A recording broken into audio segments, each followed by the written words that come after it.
Welcome back to another video, guys. So in today's video, we're going to be using Pokemon from the Blueberry Academy Pokedex, and we're going to see some things like the Meowstic, the Galvantula, Dugong, and for Alligator doing some things here. It's a really fun match, to be honest with you. I did not expect the outcome of this match at all, but it was definitely very well played. Some misplays happened on both sides of the field, but anywho, let's go ahead and get into the match here. So I'm having a battle against my buddy Just today. He's going to lead off with the Hitmonchan. I'm going to go ahead and lead in with the Galvantula. So Galvantula's purpose is just to try and get sticky webs up. That was his only thing that I felt was going to be viable in this situation.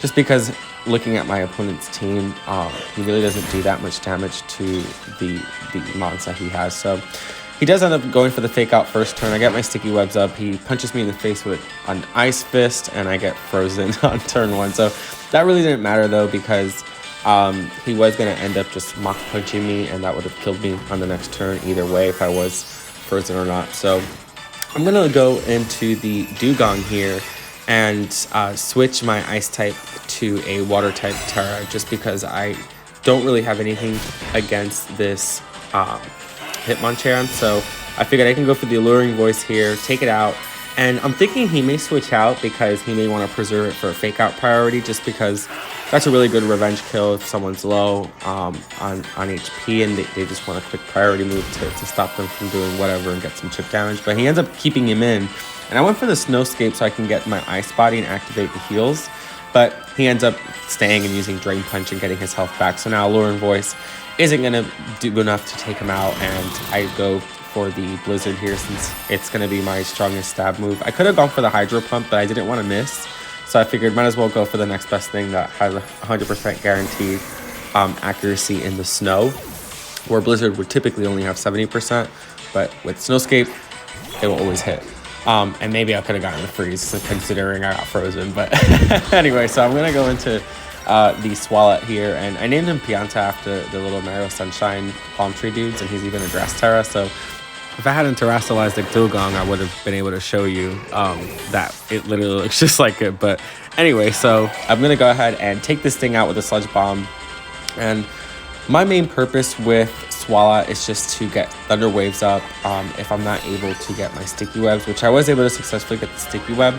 And at times, the Thunder Wave, I will still go ahead and utilize it just in the case where you have someone who has Booster Energy or Choice Scarf, whatever have you. I'm using some really underwhelming mons, to say the least. So he's pretty bulky. He's just pure support. That's really all that it is. So I'm gonna swap him out here and preserve him a little later and switch into the the Mudsdale. And the reason why I did this is because I thought he was going to go for Psyshock again. If he went for Psyshock, then my physical defense is really high.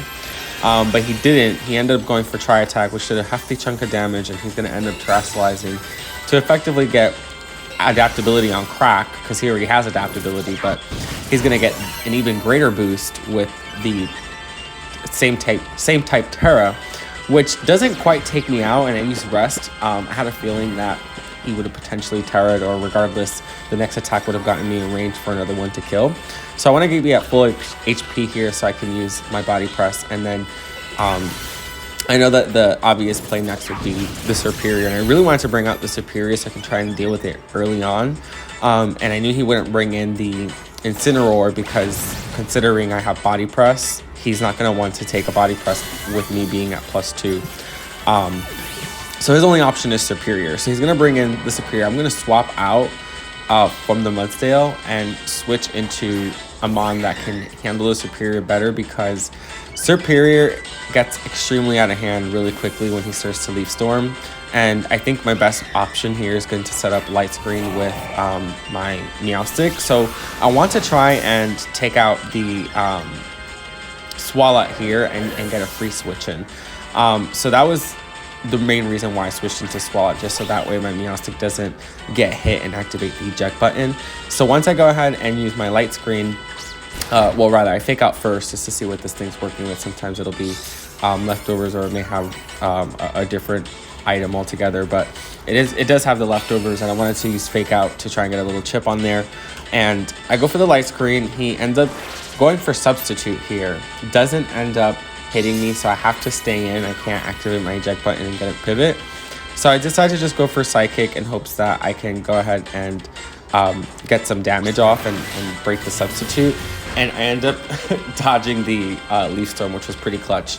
So the Substitute is going to break here, and then on the next turn, I am going to take a hit. I kind of want to preserve the Meowstic for later. So I was debating on whether switching him or staying him, but after I realized that the light screen is going to have to damage, I knew that I could take at least 2 hits and then set up my light screen later and get the free switch in. And preserving the Mudsdale. So I switched into the Feraligatr here, and I don't know why my opponent switched. He probably thought I was Choice Scarf, but if he had stayed, he would have won the match.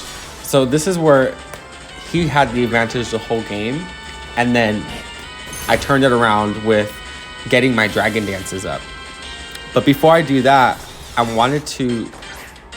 didn't want to get T-Waved, and Duraludon's usually running a Thunder Wave with Stealth Rocks and then 2 other attacks and an Eviolite. So he ends up going for the Thunderbolt, and it doesn't hit. Obviously, it doesn't affect the Mudsdale.